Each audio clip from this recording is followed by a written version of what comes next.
அண்மை செய்தி. இஸ்ரேல் மீது 150 ஏவுகணைகளை வீசி ஈரான் பதில் தாக்குதலை நடத்தி வருகிறது. இஸ்ரேலின் டெல் அவீவ், ஜெருசலேம் உள்ளிட்ட முக்கிய நகரங்களை குறிவைத்து ஈரான் பதில் தாக்குதலை கொடுத்து வருகிறது. முழு விவரங்களோடு இணைகிறார் எமது செய்தியாளர் வெங்கட்ரமணன். வெங்கட்ரமணன், வணக்கம். விரிவான விவரங்கள்.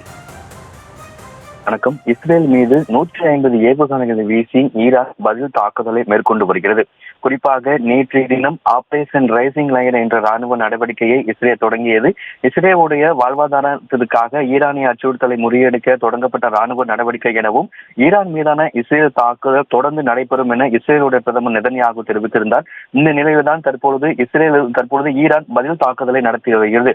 இஸ்ரேல் மீது 150 ஏவுகணைகளை வீசி ஈரான் பதில் தாக்குதலை நடத்தி வருகிறது. இஸ்ரேலுடைய டெல் அவீவ், ஜெருசலேம் உள்ளிட்ட முக்கிய நகரங்களை குறிவைத்து ஈரான் தாக்குதலை மேற்கொண்டு வருகிறது. ஈரானுடைய தாக்குதலில் டெல் அவீவ் நகரைச் சேர்ந்த பெண் ஒருவர் பலியாகி இருப்பதாகவும் 34 பேர் படுகாயமடைந்திருப்பதாகவும் தகவல்கள் கிடைக்கப்பட்டிருக்கிறது. தொலைதூர இலக்கை தாக்கி அளிக்கும் ஏவுகணை கொண்டு ஈரான் பதில் தாக்குதலை தற்பொழுது மேற்கொண்டு வருகிறது. ஈரானுடைய பதில் தாக்குதலை அடுத்து இஸ்ரேல் முழுவதுமே சைரன் ஒழிக்கப்பட்டு ஒரு அபாய காலத்திற்கான அந்த சைரன் என்பது தற்பொழுது ஒழிக்கப்பட்டு வருகிறது. அதாவது தொடர்ச்சியாகவே தற்பொழுது இரு நாடுகளுமே மாறி மாறி ஏவுகணை தாக்குதலை நடத்தி வருகிறது என்பது ஒரு பதட்டமான சூழலை ஏற்படுத்தி இருக்கிறது. ஈரானுடைய தாக்குதலுக்கு பதிலடியாக இஸ்ரேலும் இன்று தாக்குதலை தொடர்ந்து வருகிறது.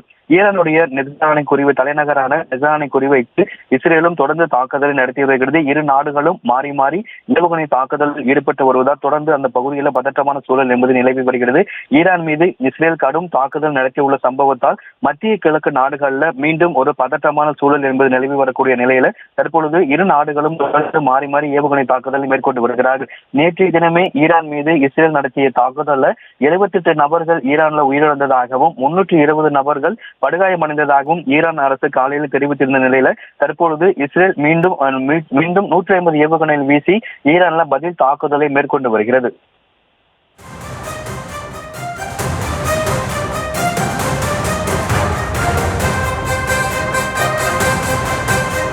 இஸ்ரேல் மீது 150 ஏவுகணைகளை வீசி ஈரான் தற்போது பதில் தாக்குதலை நடத்தி வருகிறது.